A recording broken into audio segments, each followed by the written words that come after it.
Picture this. It's a dark night. The clock on the wall has struck 2. In a room lit only by the dim light of a street lamp, there stands a boy with shaking hands, clutching the phone convulsively. His eyes are full of tears, and his voice is trembling with fear. "Help! My mother! She's dying! Please save her!" He begs. But the silence on the other end of the line lasted forever, until finally the cold, indifferent voice of the operator rang out, who decided to do something no one expected.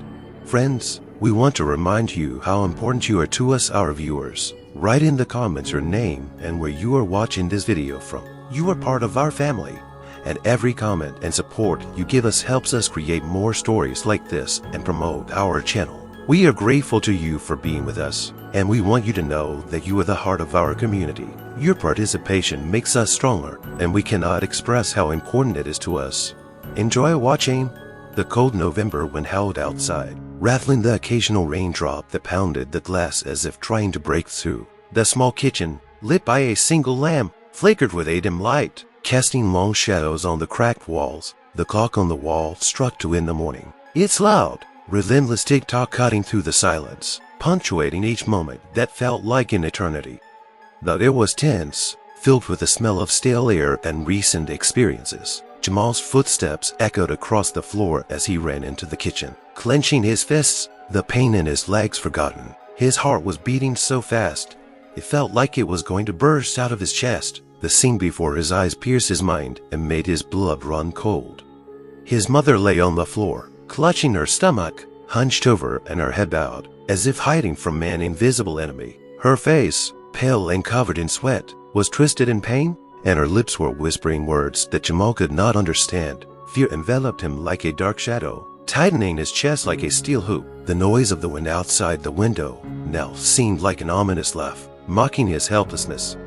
"Mom," the boy's voice trembled like an aspen leaf. The shadows in the room seemed to become deeper, denser, while he reached for the phone, which now seemed to be the only thread to salvation.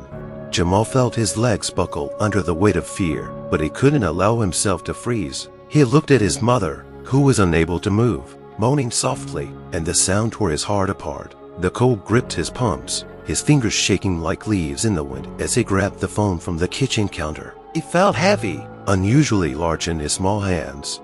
His heart was beating loudly and inexorably, as if measuring the seconds that disappeared one after another, leaving no time for reflection. "You can do it. You must," he shouted to himself mentally, feeling how fear was digging into him like sharp claws. His eyes darted from his mother, hunched over on the floor, to the telephone, which was silent, as if it itself was waiting for something. Gripping the phone so tightly that his knuckles turned white, Jamal dialed a number he had heard many times on TV, but never thought he would have to use. His fingers stumbled, made mistakes, but finally he dialed the 3 digits, 911. The beeps dragged on painfully long, each one echoing in his head like an alarm.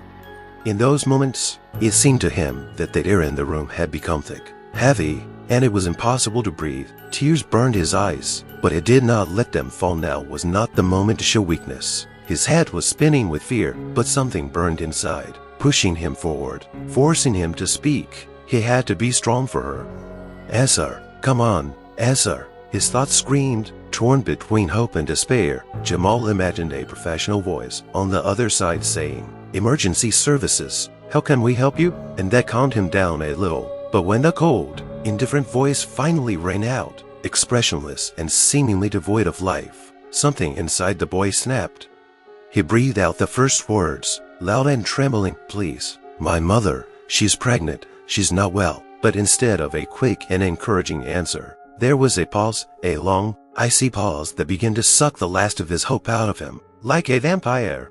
Jamal pressed his lips together to keep from bursting into tears, trying to suppress the lump in his throat. His heart was pounding faster and faster, and he felt panic grip every cell of his body. It was the moment when the boy first realized that even in the most terrible hour, there was a cold that was far more terrible than the night itself. The ringing in his ears drowned out even the pounding of Jamal's heart as he waited for an answer on his first 911 line. His mind raced with thoughts, each more terrifying than the last. What would happen to his mother? Why was no one answering and would help her right in time? But when the operator's voice finally broke the silence, The boy felt a moment of relief. It only lasted for a moment. 911. What's wrong? The voice was so cold that Jamal flinched. There was no sympathy, no sense of urgency. The operator spoke in a clipped, mechanical calm, as if the person on the other end of the line was not a woman crying in pain, but someone asking the time. Jamal swallowed the lump in his throat and repeated, sobbing, "My mother. She's sick. Please help. She's pregnant." There was a silence that lasted an eternity. It was as if the operator was considering whether to pay attention to this call. There was more to the pause, filled with length disdain and just fatigue or indifference. It was a tone that said, "Another call like this." "Address?" the operator asked, but as if he were doing him a favor. There was something in his voice that adults called racist contempt, something that Jamal didn't fully understand but felt in his bones. The operator didn't sound concerned, but rather annoyed, as if the boy had distracted him from something more important, something that demanded more attention than the child's desperate pleas. Jamal began to dictate the address, but as soon as he heard the heavy sigh on the other end, his insides went cold. It was the sigh of a man who didn't care what happened next, who was doing his job without a trace of concern. Another call, another story that might not end well, and he didn't care. As Jamal spoke, the operator interrupted him with indifferent, rapid phrases. "Talk faster. What's wrong with her?" Without asking for more details, without showing an ounce of concern, he seemed to be assessing whether this case was worth wasting time on. Each word of the operator was imbued with a condescending tone, behind which personal prejudices and fatigue were hidden, growing into the cruelty of inaction. When Jamal finished dictating the address, there was a silence in the air that was as oppressive as the cold wind that pierced him on this freezing night. The pulse stretched on and on, seemed endless, and in that moment, the boy felt his hope gradually crumble, turning into cold fear. Time seemed to stand still, and his heart was pounding so hard he was afraid it would burst from his chest. He pressed the phone to his ear, knowing there was still an operator on the other end, but his silence was like a heavy blow to his heart. Why isn't he saying anything? Jamal thought, choking with panic. Every second of waiting seemed to tear him apart, making him doubt that help would ever come. Thoughts of his mother lying on the floor squeezed his chest, and images of despair and fear for her life swirled in his head. Jamal closed his eyes, trying to collect his thoughts, but the hum of that painful silence continued to ring in his ears. Just when he decided to speak again, to remind the operator of the urgency of the call, his voice suddenly disappeared. It was as if someone had snatched his words, and he was left alone, drowning in his own fear. He cursed himself for being in this situation, for not being able to help his mother himself, for the fact that indifference to the suffering of others existed in this world. As if in response to his inner torment, the operator suddenly said, "Are you still on the line?" His voice was flat and emotionless, as if he had just woken up. It wasn't just indifference. It was a black hole that sucked up all human empathy. It was as if the operator was sitting in a comfortable chair, sipping coffee, while Jamal clutched the phone, trying not to panic. With every second of waiting, with every silent moment, Jamal felt his hope slowly fading, the light in his small world growing dim. In that moment, he realized that the fight for help was becoming a fight for survival. Every breath was a struggle, as if he were trying to pull himself out of icy water, where every wave sank him deeper. "They won't call an ambulance unless you tell them what's going on," the operator said, and it was the last straw that broke the camel's back. Jamal felt a rage and despair rising inside him. How could anyone be so indifferent? How could anyone not understand that lives were at stake? The boy didn't know what to say, and his silence became leaden again. The 911 operator leaned back in his chair, taking a few seconds to rest from the dialed tone that continued to ring in his ears. He took his time responding, allowing himself to dwell on the thoughts that had long since flooded his mind. To him, this call was just another in a never-ending stream of calls, and his gaze was not blinded by compassion, only by a bias he would never admit.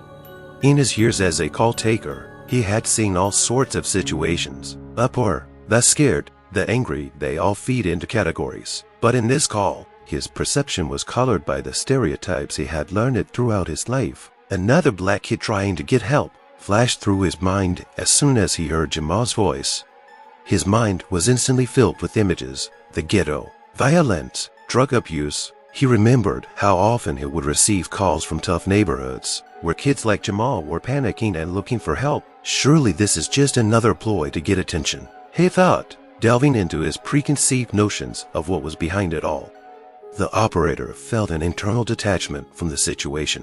When he had to listen to the children's cries for help, instead of feeling sympathy, he distanced himself from the emotions, ignoring the fear that permeated Jamal's every word. The words full of hostility echoed in his head.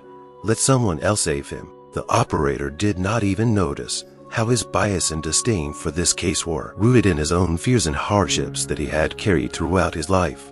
When Jamal, with a trembling voice, asked for help again, the operator only grunted, feeling the contempt for this little Negro that he believed could simply not cope with the situation.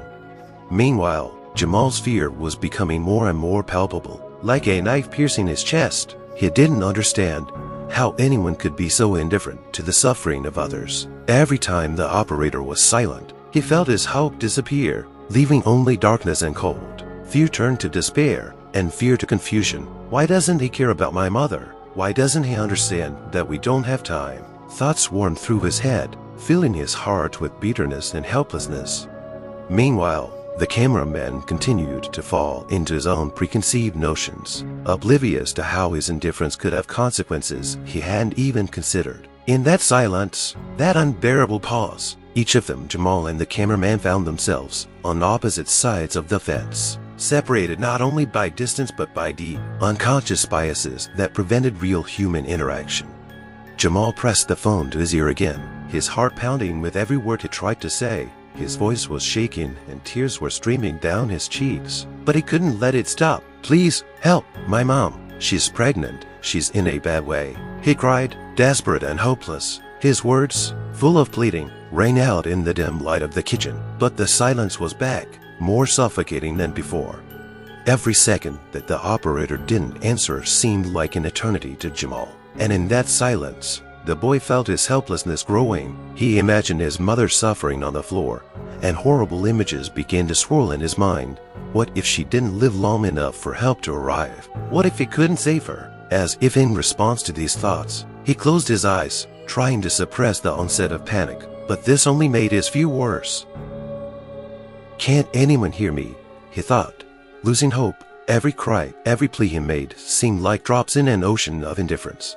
And this thought was tearing him apart from the inside. A pain was growing in his chest that even the strongest one couldn't calm. I don't want to be alone, he repeated to himself, but no one on the other end of the line seemed to care. Listen, I'm just a kid. I don't know what to do. Please don't leave me alone, he begged, his voice shaking with fear and bitterness. The boy didn't understand how it was possible. Why weren't the adults who were supposed to protect him responding to his cry for help? Every word he spoke took him further and further from the peace he once knew. He tried to raise his voice again, only to hear the operator's booming response, which seemed even colder than before. He thought about how this adult, sitting in a warm office, could not understand that he, Jamal, was not just another number in a database, but a child who wanted to save his mother. He was not just a statistic, he was a living being, full of fear and hope. I don't know how to call an ambulance. I just want them to come. Please, my mom is dying, he screamed, losing faith that the operator would ever be able to hear him. Those words, filled with pleading, pierced his heart like a knife blade, and even though he knew he had no power to change the situation, he kept begging, kept searching for an answer that seemed to never come. Rage welled up inside him at himself, at the cameraman, at the world that had left him like this. How could anyone be so indifferent? How could anyone ignore a cry for help? These questions floated through his mind as he continued to fight the fear that was threatening to consume him. But even as the emotions washed over him, Jamal knew one thing. He had to keep trying. He had to keep screaming, even if his screams went unanswered. To understand how Jamal ended up in this dire situation, it's necessary to look into his past, into a world that was filled with both love and hardship. Jamal grew up in a rough neighborhood where every morning brought its own challenges. His mother, Lauren, was the only parent who cared about him and his future. She worked the jobs to make ends meet, always hoping for the best despite the daily challenges. Despite the hardships, Lauren was an incredibly strong woman, she often told Jamal about the importance of education and that, despite their circumstances, they could create their own destiny. "We can't let the world dictate who we are," she would say. Smiling when Jamal came home with homework, she inspired him, taught him to dream boldly of a future that could be better than the present. But over time, those dreams began to fade, like clouds slowly disappearing over the horizon. Lauren wasn't just struggling financially, she was also struggling with her own health. She had trouble getting pregnant, and every day was a challenge. She tried to stay positive, even when she felt exhausted. Doctors warned her about the risks of pregnancy at her age and in her condition, but she never let that break her spirit. She wanted to give Jamal a sibling, so they could support each other in this cruel world. But in recent weeks, Lauren had become much worse. She felt physically exhausted and sometimes couldn't get out of bed. Jamal could see her smile fading and fear creeping into her eyes. She tried to hide it from him so he wouldn't worry, but he couldn't help but notice that her usually bright eyes were cloudy and full of pain. On that fateful night, it all came to a head. Lauren felt strong contractions and collapsed, not having time to tell Jamal about her predicament. Jamal, unable to understand it all, only felt that something was wrong. His world was crumbling, and he was left alone with his own fear. It was impossible to understand that this night of anxiety was the result of many difficult decisions his mother had made in an effort to provide them with a better future. Lauren, on the edge, hoped for support, but there was already a hint of understanding in her eyes. The world she believed in so much often turns out to be unfriendly and cruel. Now, as Jamal looked at his mother lying on the cold kitchen floor, he couldn't understand all the reasons for her condition. He only knew one thing: she was his favorite, and she needed to be safe. All those moments when she left him at home, tired, to return to him with a small joy, a piece of candy or a toy were imprinted in his memory, and he couldn't let those memories be the only ones he had left. Despite the many challenges they had faced together, Jamal believed that together they could overcome this. But now, when he looked at his mother, he was terrified of what would happen if he couldn't save her. Every cry for help, every plea for help became a cry for justice, for the right to live, for someone to hear their story. The 911 operator, still listening to the boy, felt his own preconceived thoughts superimposed on his actions. In that moment, when Jamal continued to plead for help, the operator had already begun to make a decision that would determine not only the outcome of the night, but the fate of this family. He didn't care what was happening on the other end of the line. He felt exhausted from the constant calls and the emotional burden, and each new cry for help seemed like just another tiresome episode to ignore. He raised his hand to the reset button, his fingers moving slowly, like a slow-motion movie building to a climax. The thought stirred in his mind that this challenge wasn't worth his time, that it was just another story that didn't matter. "This isn't my world," he whispered to himself, banishing from his mind the image of a scared boy who seemed to grow more desperate with every word. Jamal's voice was unbearable to hear, reminding him of all the situations he had tried to forget. Every cry he made was a reminder of his own fear and misery, and the operator wanted to close the chapter without opening it again. He didn't want to feel empathy, didn't want to sympathize. The fear and dislike of what he didn't understand pushed him to the idea that it was better for him to leave everything as it was. "Why would I want to do this?" he thought. In his mind, this boy and his mother were just another manifestation of what he despised in society. How could he help them when he didn't think they could help themselves? It wasn't his problem. He turned off his emotions, like turning off a light, and hit the reset button. The moment he pulled away from the challenge, he felt a slight sense of relief, as if a heavy weight had been lifted from his shoulders. It was a decision driven not only by indifference, but also by the internal racism that lurked in his mind. Subtle but pervasive, he didn't want to worry about anything, and this night would be no exception. His choice was cruel, not just to Jamal and his mother, but to himself. He closed his eyes, and though there was no room in his heart for regret, something inside him was dying quietly. Soon after, he turned his attention to the next challenges, stubbornly ignoring what had just happened. He sank into a routine, leaving the people alone, who were seeking help in the most vulnerable situation of their lives.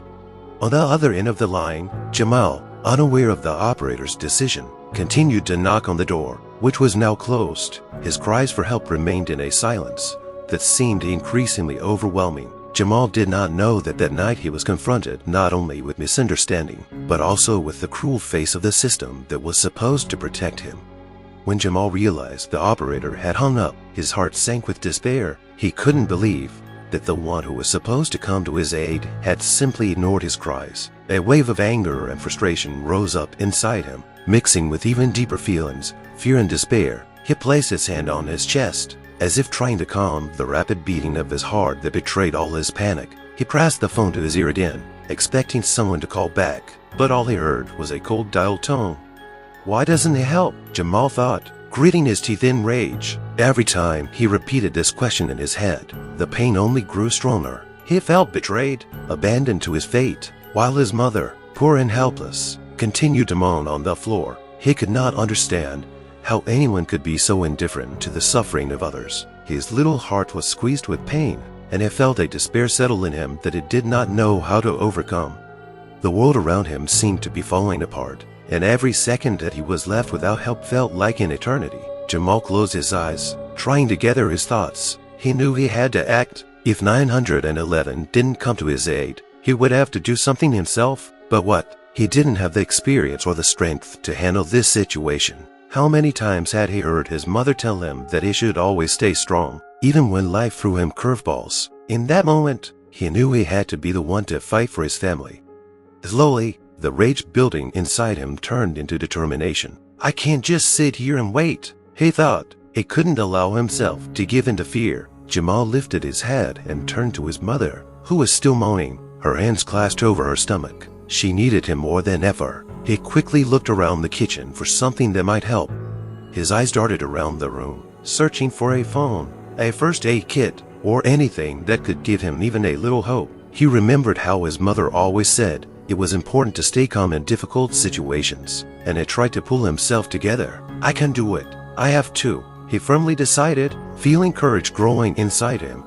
Jamal ran to the bedroom, where he knew he kept an old medical reference book that Lauren often used when she helped the neighbors. He searched for information on childbirth, hoping that maybe he could help his mother until help arrived. His hands shook with fear and tension, but he forced himself to focus. Every moment was important, he thought, his thoughts pricking him like sharp needles.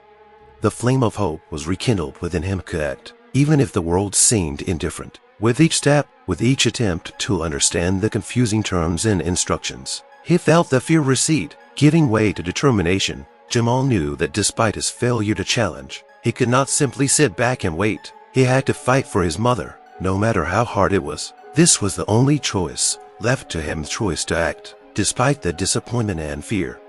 The area where Jamal lived was far from perfect. It was a gray and dusty landscape, full of abandoned buildings and dreary streets. Every day here, in this abandoned corner of the city, brought new challenges. The walls of the houses were covered with graffiti, and the windows, boarded up with plywood, exuded an air of abandonment. At first glance, the place seemed ordinary, but beneath the surface, there were many dangers that threatened anyone who dared to live there.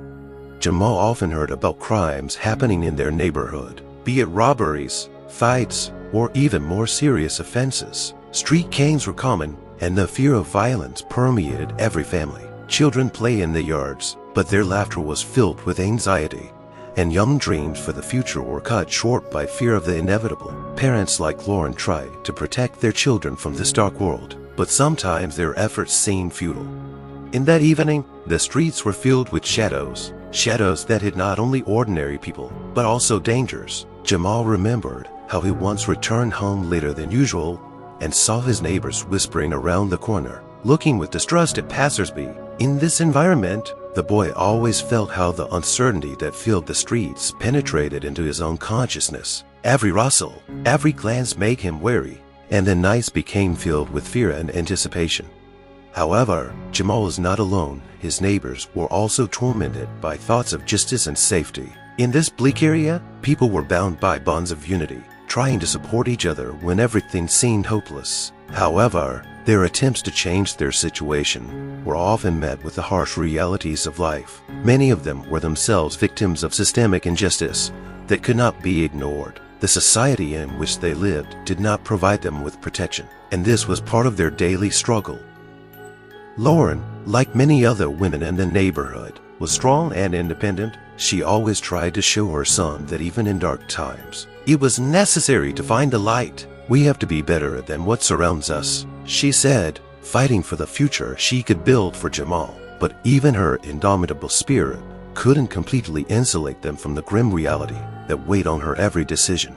Now, as Jamal lived through a night of fear and despair, he felt the weight of his neighborhood's shadow crest down on his shoulders. All those thoughts of injustice, of indifference, of people who were supposed to protect them but instead abandoned them to their fate, created a new resolve in his heart. He understood that his life, like his mother's, was written into this cruel history, and he was not going to give in. In this rough neighborhood filled with dark shadows, Jamal decided that it had to be the light that could break through the night, despite all the obstacles.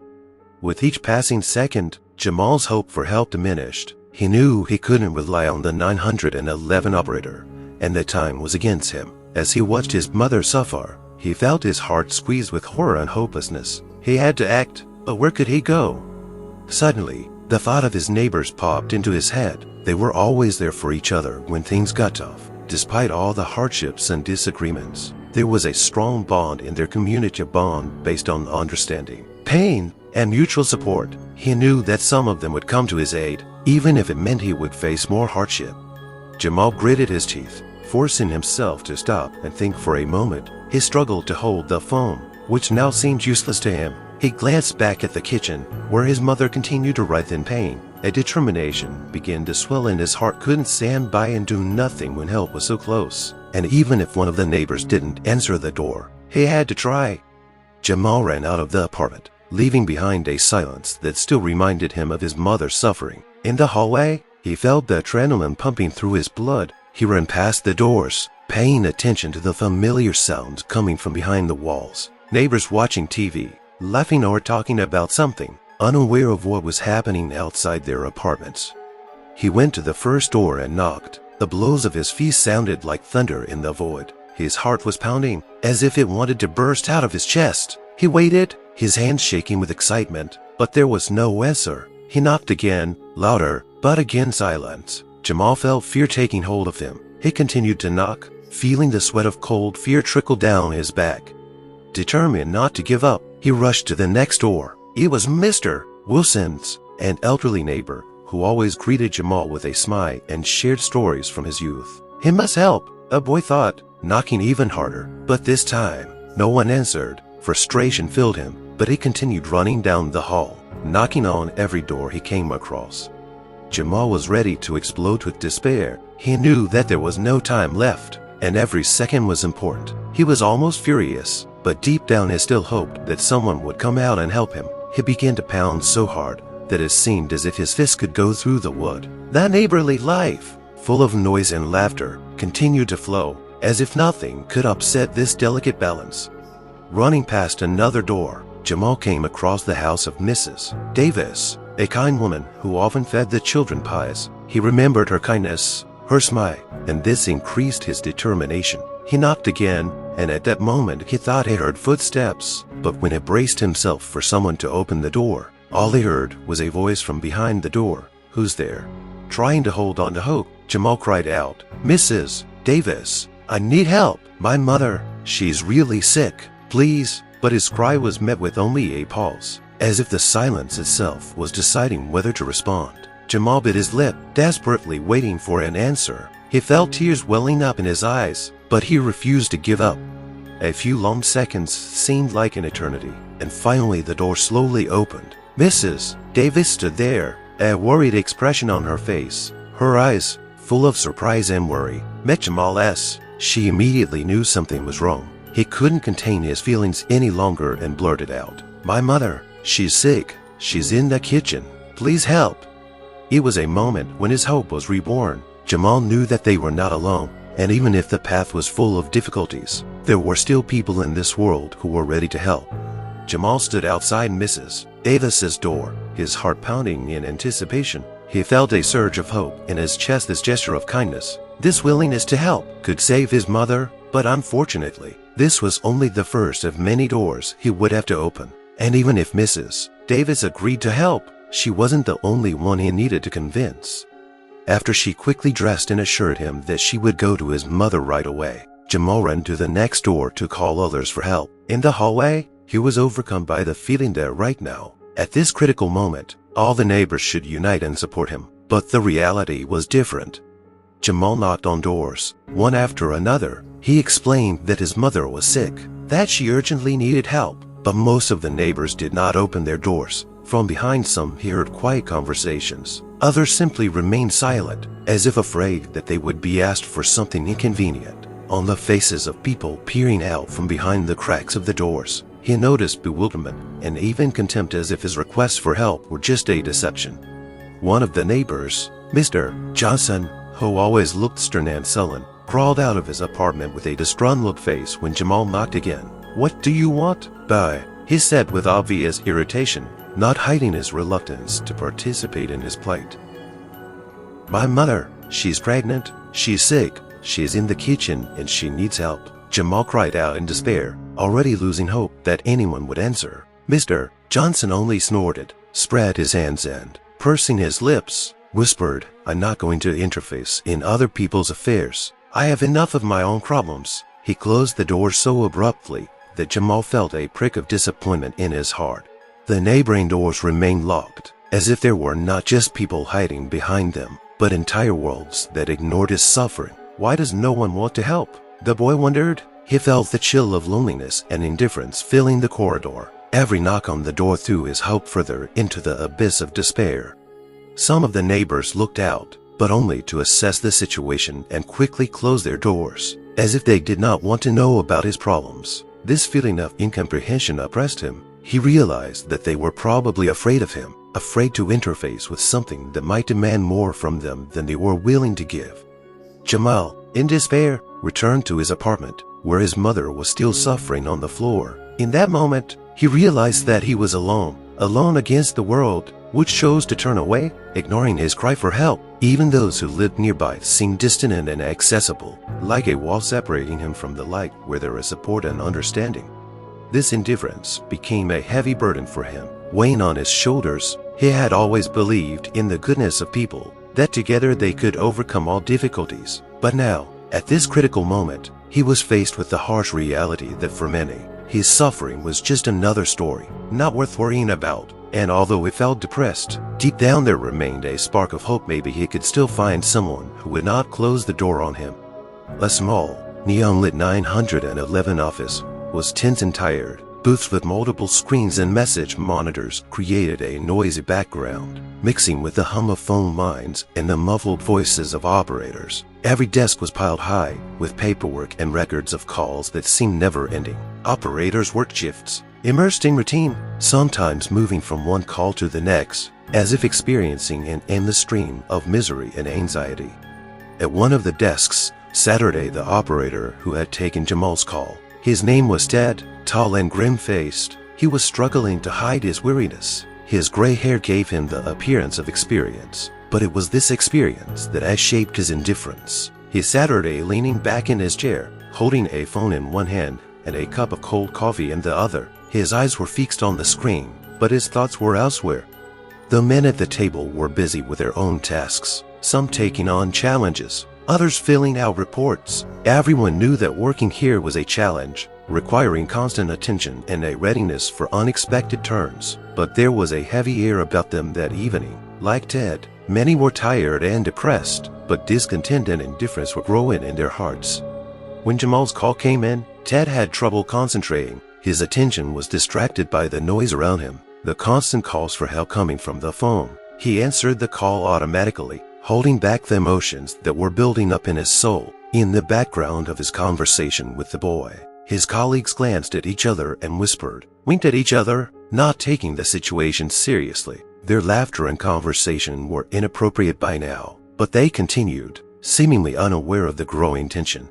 As soon as Ted hung up, his colleagues reacted with disdain. "So what? Another child in trouble, and what's in it for us?" A voice whispered from across the room. It was an operator named Chris, who always scoffed at such calls, sincerely not understanding how anyone could get involved in other people's misfortunes. "Who does he count on when he calls us for help?" Another colleague added, trying to suppress a laugh, but not quite succeeding. Their conversation sounded cruel and unforgivable. as if human suffering was just part of a game. They were watching from the sidelines. Ted, though he didn't share their opinion, didn't disagree. He just shrugged, staring at the screen. The fear of the reality they were leaving behind the doors of their work was overwhelming. After all, their job was to minimize emotion and do their job without thinking about the consequences. They couldn't afford to sympathize. It was too hard. On the horizon of this bleak workplace was a piercing reality that no one wanted to think about. Ted, sitting at his desk, couldn't shake the feeling that he had missed something important. Maybe someone, like Jamal, really did need help, but for most, it was just another number on a screen, a statistic of misery that they weren't going to take seriously. At that moment, Ted felt something click in his head, but he quickly pushed those thoughts aside. He knew that if he wasn't careful, this could lead to a lot of anxiety and fear that he tried to hide behind his professional thought. But even in the chaos and noise, one simple thought kept ringing in the background. When you're working with other people's lives, you can't just dismiss them as unimportant. The neon lights flickered over Ted's desk as he sat there staring at the screen. His mind was far from the noise around him, lost in his memories of how he became the man he was today. From the moment he first came to this service, he had not realized how much this job would change his perception of the world. Ted recalled his childhood, growing up in a neighborhood where prejudices and stereotypes were prevalent. His parents, who themselves grew up in a difficult social environment, often told him to watch out for strangers. Their homes were filled with fears that were formed from painful histories and personal tragedies. He often heard his father judge people who were different from them as untrustworthy. These attitudes sank into him like a sponge and over time became part of him. When Ted started his career in the emergency services, he genuinely believed that he could help people, but the longer he worked, the more his worldview became shaped by his environment. He heard his colleagues constantly talk about problem areas, about people they called problems. These conversations reflected his own upbringing, based on distrust and contempt. He recalled one moment that had become a turning point. It was on his first shift, when he took a call from a girl who was a victim of abuse. She was scared and confused, and when she asked for help, Ted heard the fear and hopelessness in her voice. But in that moment, his internal biases surfaced. He failed to focus on her problem, and instead began asking questions that only made her feel worse. He remembered her bursting into tears when his cold, uncaring voice cut through her pleas. The memory haunted him, a reminder that he wasn't just a cameraman, but a man who could destroy lives without even thinking about it. Every time he heard the alarms ringing, the inner voices in his head would tell him that these people didn't deserve help. These stereotypes slowly but surely ate away at his inner world, creating cracks in his perception of reality. Ted looked back at the screen, but now his thoughts were filled with doubt. He felt a wave of realization rising. This wasn't just a job in his hands, but an opportunity to change something in the world. Each call wasn't just a number, it was a human life, full of hopes, fears, and struggles. He couldn't continue to live his life ignoring his bias and letting it dictate his actions. At that moment, he realized that he held not only responsibility, but also a chance to improve. Perhaps Jamal, this 10-year-old boy, could become a mirror that would reflect back all the cruelty he himself had once shown. The operator could no longer remain indifferent, and his past views had to give way to new understanding. The realization made his heart beat faster. He needed to change, not just for himself, but for the people he might have deceived. He now understood that his past was not just a shadow, but an opportunity for growth. This was his chance to save not only others, but himself.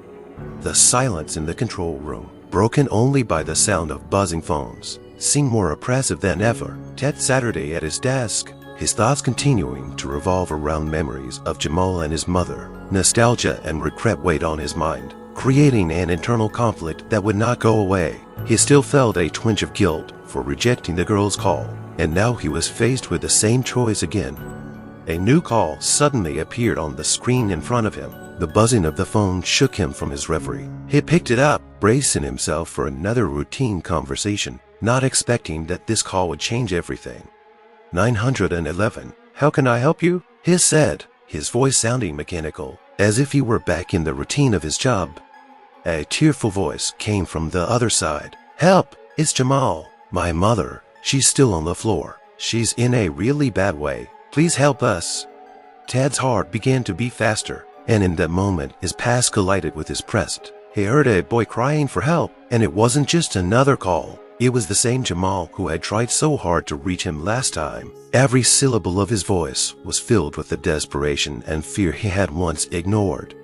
The memory flashed through his mind again of how he had dropped the call without bothering to be human. Now that he heard that voice again, his own bias began to rise to the surface. He fought the urge to turn away again. Don't interface. It sounded in his head like a mantra ingrained by years of work. Ted took a deep breath, but the pressure in his heart was growing, as if it were trapped. He thought back to his memories of how prejudice killed not only those who asked for help, but also those who refused it. How can you dump him again? He's just a kid, his conscience whispered, but the fear of his colleagues' disapproval and his own inner convictions were stronger.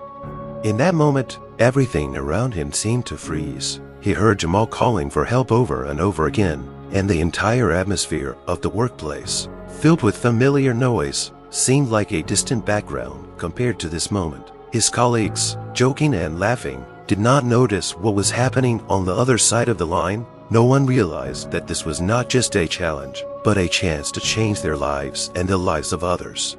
Ted opened his mouth again, but the words wouldn't come. He couldn't utter the necessary set of phrases to summon help for Jamal and his mother. His entire life, all his inner demons, came to the surface. This call was his moment of destiny, but unfortunately, he couldn't overcome his own fears and prejudices.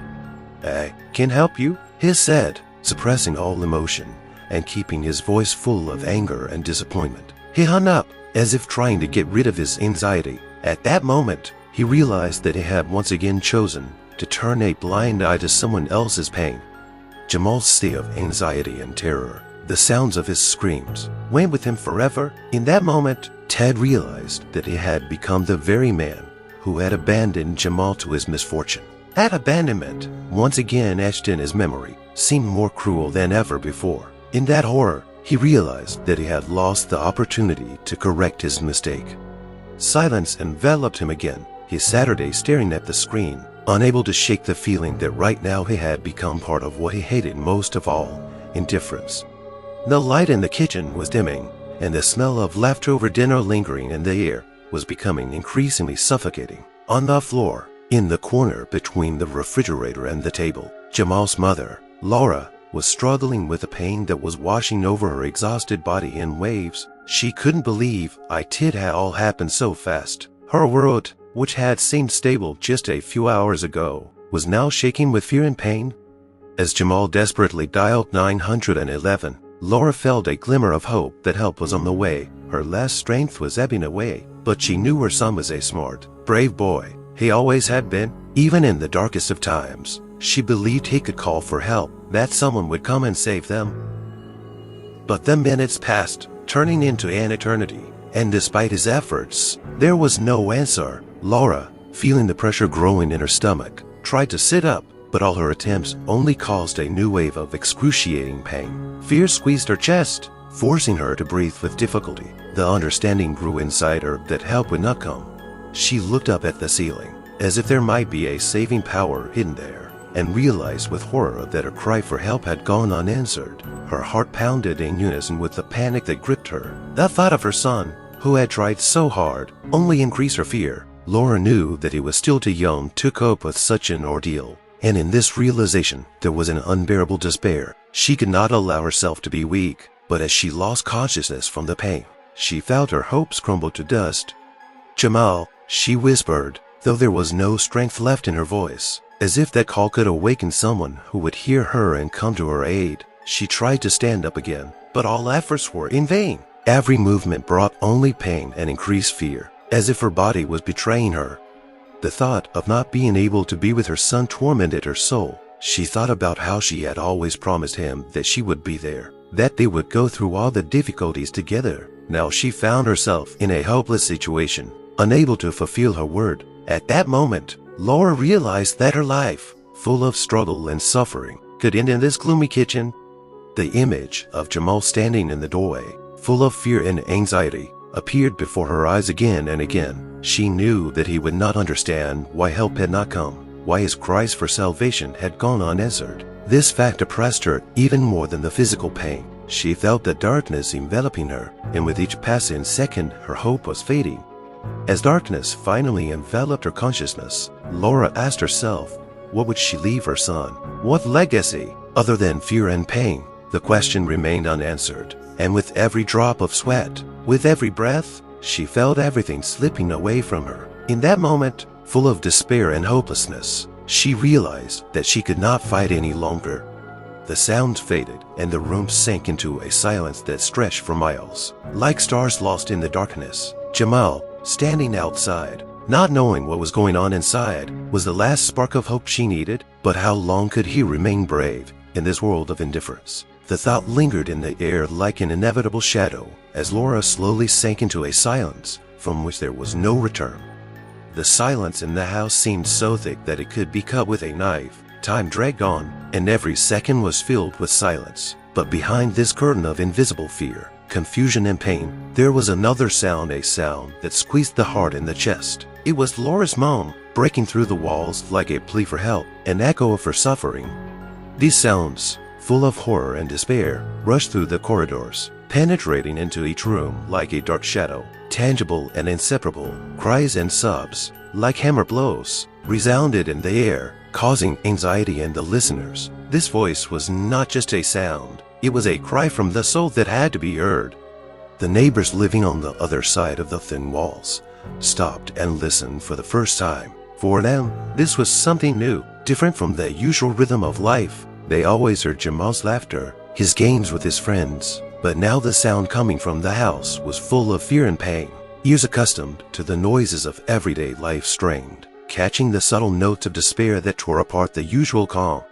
One elderly woman, Mrs. Jenkins, who was always willing to help, paused at the window. She looked at Jamal's house and her heart sank. "This isn't okay," she whispered to herself, rubbing her forehead with shaking hands. She knew she had to do something, but fear stopped her. How many times had she seen the indifference of co-workers and friends cover up the real problems? She couldn't let that happen again. Meanwhile, in the apartment next door, a young man named Tony, who had always viewed life through the lens of his selfish everyday life, suddenly found himself outside his bubble. He stood, leaned against the wall, and listened. His inner self, which had always ignored the suffering of others, began to waver. He wondered who could be causing such pain, and if he did not intervene now, perhaps someone else would become a victim of the same cruelty he had long rejected. Another neighbor, Lauren, with her little daughter in her arms, also listened to the sounds. Her heart was afraid. She realized that something must be wrong. Laura, with whom she had exchanged greetings in the hallway, had always been a kind and caring woman. Now her desperate crying, coming from behind the walls, disturbed the peace in which they all lived. Lauren soon felt how her daughter wanted to go to the house to help. "We can't just sit and listen," she said, getting up and preparing to open the door. Laura's cries, piercing the quiet of the night, created a bond between all the neighbors who lived their isolated lives. The sounds of her pain, carried beyond the confines of one house, became a call to action. These melodies of fear awakened instincts in them that they had long forgotten. Recalling distant feelings of compassion and a desire to help, they began to realize that the indifference to which they had succumbed in the past not only oppressed those who suffered, but also destroyed their own hearts. With every groan, with every cry for help, the wall between the houses grew thinner. At that moment, the vague connection between neighbors became more obvious, more tangible. Crying through the walls was not just a sound, it was an alarm signal that reminded everyone of human nature and that in a world full of fear, compassion and solidarity can be salvation. Suddenly, this silence, behind which indifference hid, covered everyone who heard how the terrible reality existed only a few steps away from them. And when these sounds penetrated the walls, they began to perceive them as something more than just screams. It was a reminder that each of them was responsible for each other. Jamal's heart pounded in unison with his steps as he ran out of the house. Unable to stay any longer within the four walls of pain and fear, his small feet touched the asphalt uncertainly, and every drop of hope that had been gathering in his chest seemed to flow through his fingers. He knew he had to find help, but this time it wasn't just a decision, it was the only thing he could do for his mother. It was as if the whole world around him had stopped, and only his desperate running sounded in the silence. He remembered the phone booth on the corner of the street. It was the place where he always saw passers-by, but now even the simple everyday life seemed distant and alien. He ran, and the wind ruffling his hair was his only companion in this chaos. His face was set in determination, but every step was weighed down by fear. Fear for his mother, fear for himself, fear that no one would be able to help. Images flashed through his mind, his mother smiling and happy, and then her moaning in pain. He couldn't let that be the only image he remembered. He had to do something. When he reached the phone booth, he stopped and caught his breath. The small space was dimly lit, and the smell of iron and old wires filled his nostrils. He looked at the phone as if it were more than just a device, but his last hope. His fingers trembled as he dialed 911. With each digit, he felt the anxiety building inside him. Jamal remembered how he used to watch adults using their phones. Now, being here, he felt like time had stopped. He tried to gather his thoughts so he could speak clearly, but the fear that gripped him like chains wouldn't let go. He picked up the phone, knowing that there would be someone on the other end who could help again. But this time, he was prepared for there to be more than apathy. Please don't make the same mistake as that operator, he thought, forcing himself to focus on the situation. 911, what is your emergency? A familiar voice said, but this time Jamal was ready. He wasn't going to let his pleas go unheeded. Help, it's Jamal. My mother, she's sick, she's pregnant, and I don't know what to do. Please send someone, he cried, his voice breaking with tears and fear. Each word was released with a hope of salvation, of understanding. On the other end of the line, he heard a more human-sounding operator begin to record his details. Jamal, still shaking with emotion, tried to explain where they were and how desperately he needed help. He didn't notice how his voice grew more confident as the words crawled out of his mouth, filling the space around him with new meaning. But despite all his efforts, anxiety remained in his mind. He knew that every second he delayed, his mother was getting worse. He wished that she could hear his words, that she would know that he had not abandoned her, and that he would do everything in his power to save her. These thoughts drove him forward, turning every cell of his being into a desire to save her. Desperate steps had led him to this phone, but now he had a chance to change the situation. Jamal knew that after this call, his life and his mother's life could change forever. With every second of waiting, he felt hope filling his heart again, and although fear still held him in his grip, he kept talking, kept fighting for her, for their future together.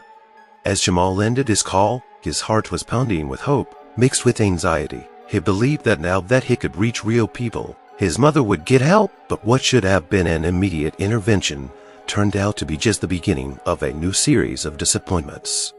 After what seemed like an eternity to Jamal, he saw the local authorities' cars speed past the police cars, lights flashing, horns blaring, but their slowness was astonishing. As Jamal waited, thoughts of his mother lying in pain filled his mind. The police officers got out of their cars, and Jamal, filled with hope, rushed towards them. He wanted to explain what had happened. Wiping away his tears, he cried out, "Please, my mother, she is pregnant, and she is not well. She is in the house." But instead of the expected understanding and support, he saw bewilderment in the police officers' eyes and prejudice in their postures.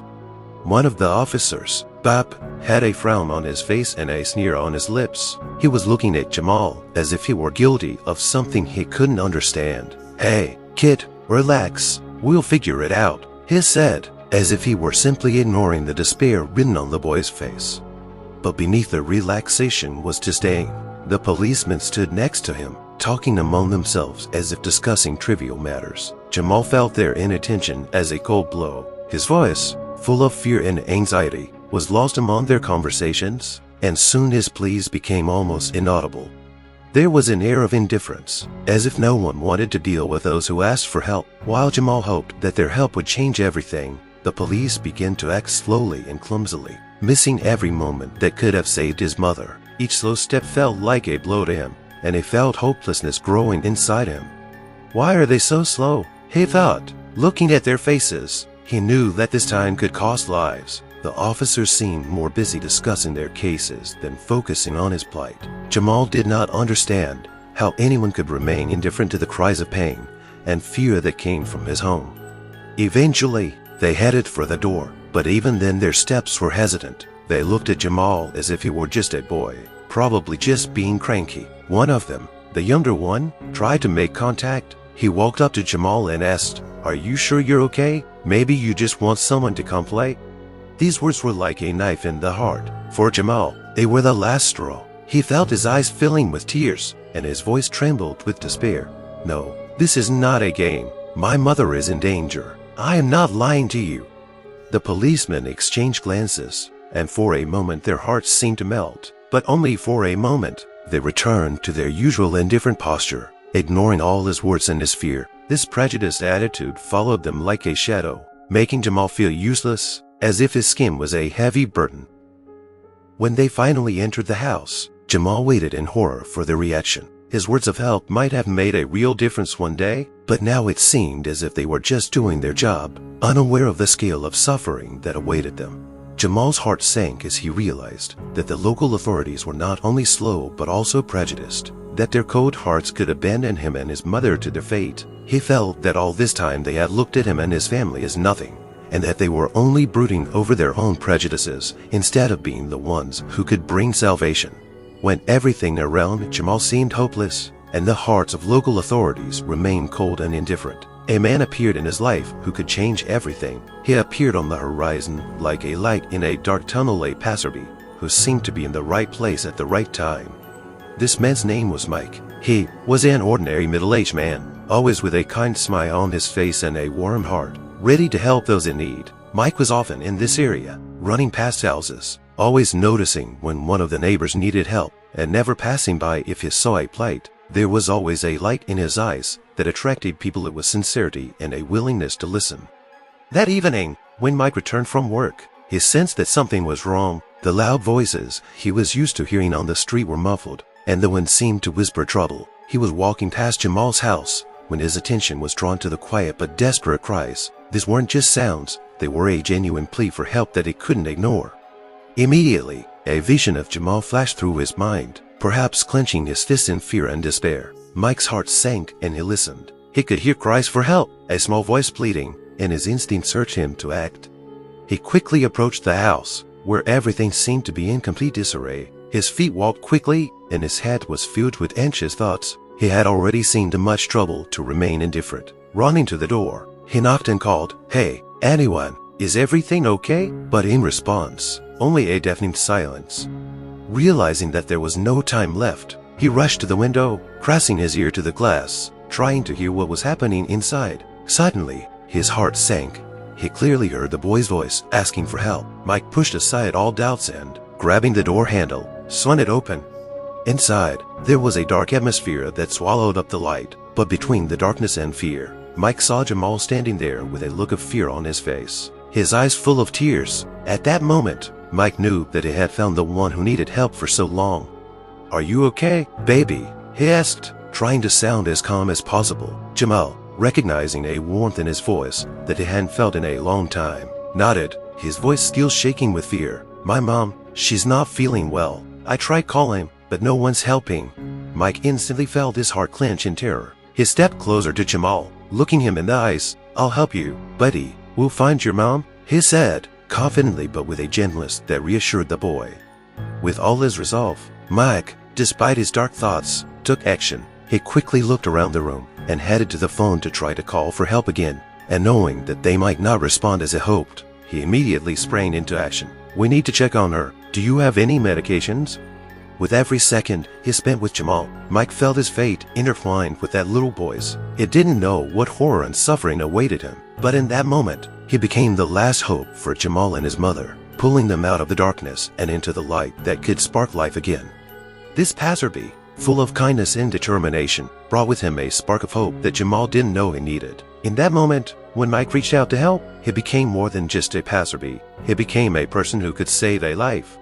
The moment Mike met Jamal's gaze, he knew he couldn't just stand by. His instincts, which always told him when it was time to intervene, kicked in like never before. He knew time was running out, and if he was going to help this boy and his mother, he had to act quickly and decisively.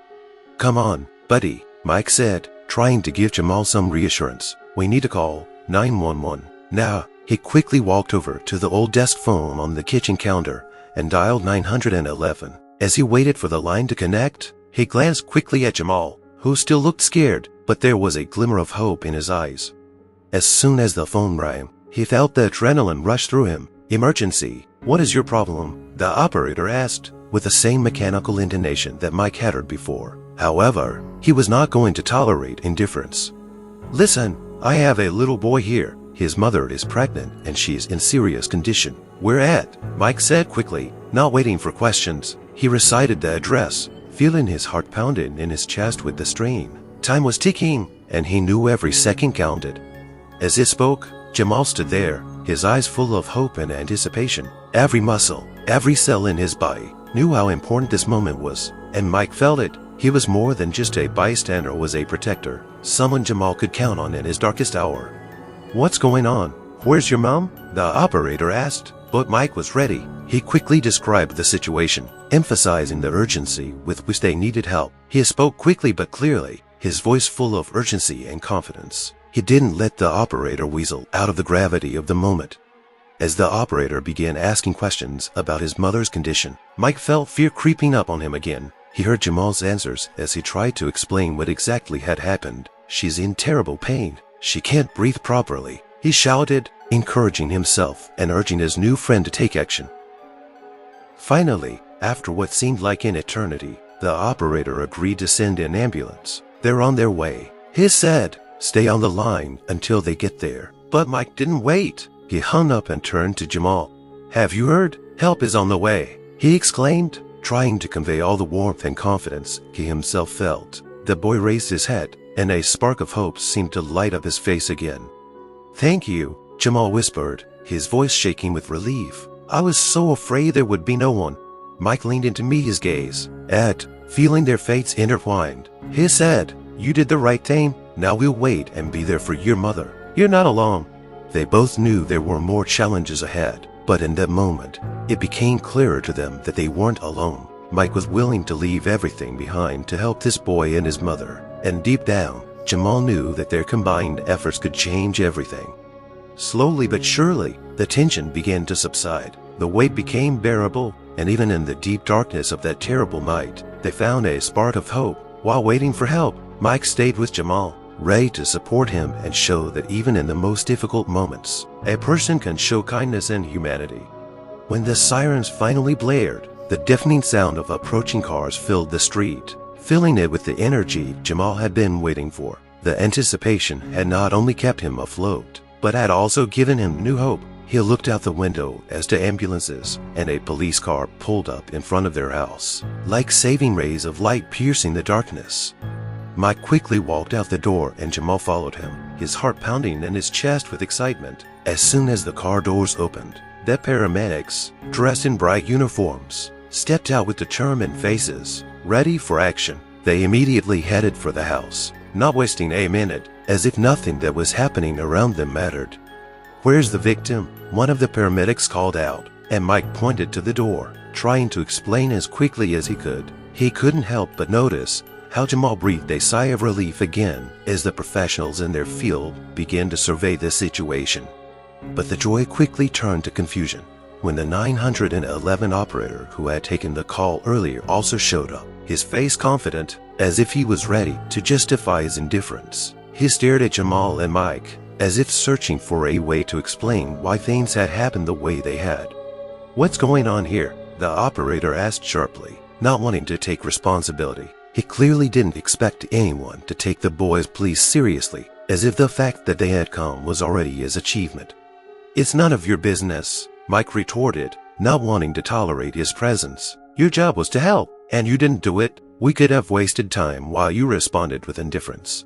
At that moment, the tension in the air became palpable. Jamal stood between them, his eyes darting from one adult to the other, unsure of who to trust. He felt fear rising again, and although he believed help had arrived, the situation was only getting worse. The operator, noticing that all eyes were on him, tried to justify himself. "I did everything I could. I have procedures that must be followed." His words sounded hollow, and Mike, clenching his fists, replied, "Procedures should not replace human life. This boy called you in desperation, and you ignored him." The situation was escalating, and Jamal felt his heart beating faster than ever. He wanted to say something, but he didn't know what. Instead, he looked at the paramedics, who had already entered the house and were beginning to examine his mother. Their actions were clear and purposeful, but he couldn't ignore the blank wall around him. That pair of medics, knowing that time was of the essence, did not wait to begin rendering aid. They had already determined that the mother's condition was critical. One of them, a girl with kind eyes, saw Jamal and leaned over, trying to calm him down. "You did well to call for help. Everything will be fine. We are with you," she said, giving him new hope. Meanwhile, the 911 operator, realizing his actions would be criticized, began to back down. But Mike wasn't about to let him get away that easily. "You could have saved her instead of making excuses for your indifference. These aren't just statistics, these are human lives." The escalating conflict was a reflection of deep issues that surfaced from time to time. The operator, feeling the pressure of the situation, just clenched his teeth, unable to respond. He did not know how to explain his preconceived notions, which ultimately led to such disastrous consequences.